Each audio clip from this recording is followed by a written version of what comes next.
Praise the Lord. If you have your Bibles with you, please open with me po. This is a very familiar verse, mga kapatid, 1 Corinthians chapter 13 and verse 13.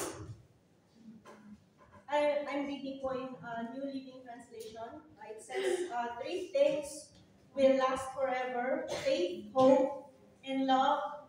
And the greatest of these is love. Praise God. Meron po akong, kung meron pong LSS, meron din pong post-love month. First love, post-love month, mga kapatid. But I'm sharing a very familiar and very short encouragement, mga kapatid, to us, which is love. When I was preparing my scripture talk last month, mga kapatid, I came to a very familiar song. And it was in my pending list. And not sure po if you know this song, but I will read in Tagalog and I will translate in English. I'll just read a few verses. The song says, "Pag-ibig ang siyang pumukaw sa ating puso at kaluluwa, at siyang nagdulog sa ating buhay, liwanag sa dilim at pag-asa." And pag-ibig ang siyang buglod natin, di mapapawi kailanman, sa puso't diwa, tayo'y isa lamang kahit na tayo'y magkawalay. But I want this verse, mga kapatid. This is what my attention, mga kapatid. It says in one of the verse of this song, "Sikapin sa ating pagtulong, ipamalita sa buong mundo, pag-ibig ng Diyos na siyang sumakop sa bawat pusong uhaw sa pagsuyo." In English translation of that verse, that part of the lyrics, mga kapatid, it says, "Strive to help each other, proclaim to the whole world God's love that has conquered in every heart that thirsts for affection." Do you agree, mga kapatid, that only the love of God can conquer every heart? Especially, mga kapatid, that heart that is so thirsty for affection, for attention, for love. I have only one goal for tonight, mga kapatid, in this given opportunity, and that is to remind us and encourage us about this love. This love, mga kapatid, is not the love that we feel or how the world describes this love. But this is the kind of love that has the ability to unite, to give light and hope, or to conquer or take over every heart. I know that we all know about this love sometimes. Gas-gas na po siya, mga kapatid. But 1 Corinthians chapter 13, it gives us the perfect definition of love.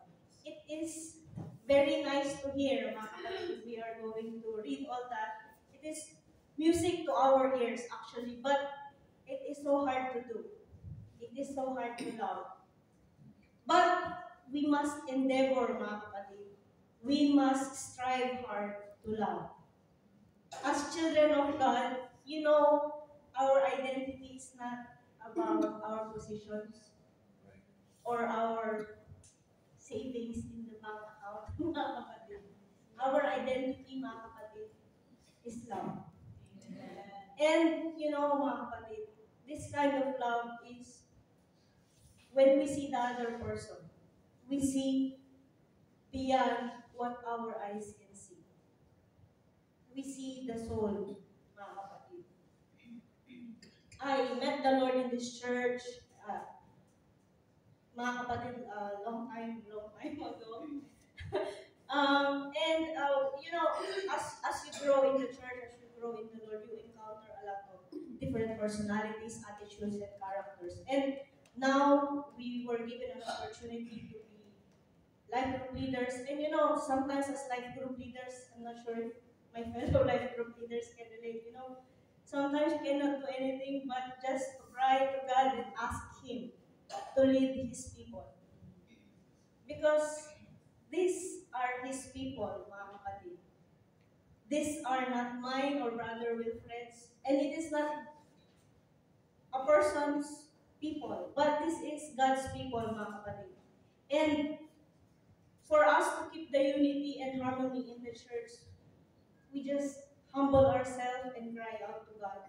Because these are His people, mga kapatid. And I want to encourage my fellow life group leaders to continue and keep loving the souls that God has entrusted to us.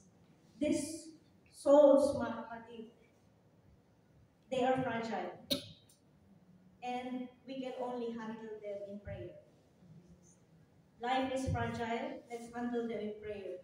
To the person who feels unloved tonight, or you think you are not being seen, I want to encourage you that you are in the right place tonight. Praise God. This place, mga kapatid, is full of love, full of the presence of God, Pastor Jonathan. God is love and He is here, mga kapatid. And this place is full of the children of God. So where else can we be tonight but in the place where God's love is? Amen. Mga kapatid, we must not forget that. Our identity is love. If we have to be known in this world, let us be known because of His love. We love Him because He first loved us, and we must share His love. May the God of love fill us tonight, and may we overflow with this love. God bless us.